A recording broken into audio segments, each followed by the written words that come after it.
అనిల్ కుమార్ యాదవ్ కి బీసీ సంఘం అండగా ఉందని, బీసీ అంటే వెనుకబడిన కులం కాదు, రాష్ట్రానికి వెన్నెముక అన్న జగనన్న మరోసారి తన మాట నిలబెట్టారు.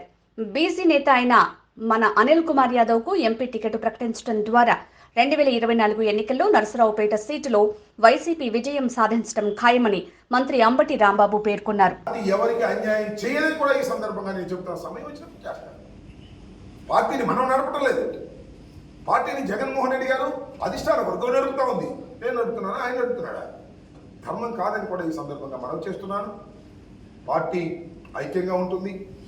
మంచి కాంబినేషన్.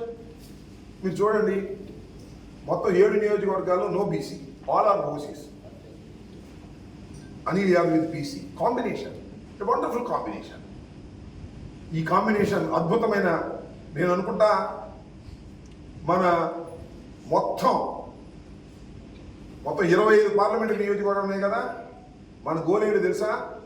25 పార్లమెంటరీ నియోజకవర్గాలలో ఏ నియోజకవర్గానికి కూడా నరసరావుపేటకు వచ్చినంత మెజార్టీ రాకూడదు, మందే ముందుండాలి అనేటువంటి ఉద్దేశంతో మనం ఇవాళ ఎన్నికల రణరంగంలోకి వెళ్ళబోతున్నాం. ఖచ్చితంగా ఫస్ట్ వస్తుందని కూడా ఈ సందర్భంగా నేను మనవి చేస్తున్నాను. ఏ నియోజకవర్గంలో రానంత మెజార్టీని మనం 7 శాసనసభ్యులుగా ఉన్నటువంటి అభ్యర్థులుగా ఉన్నటువంటి మేము గట్టిగా ప్రయత్నం చేయటం, మీ అందరూ సహకరించడం ద్వారా తలమానికగా ఉండాలని ఈ సందర్భంగా నేను కోరుకుంటున్నాను.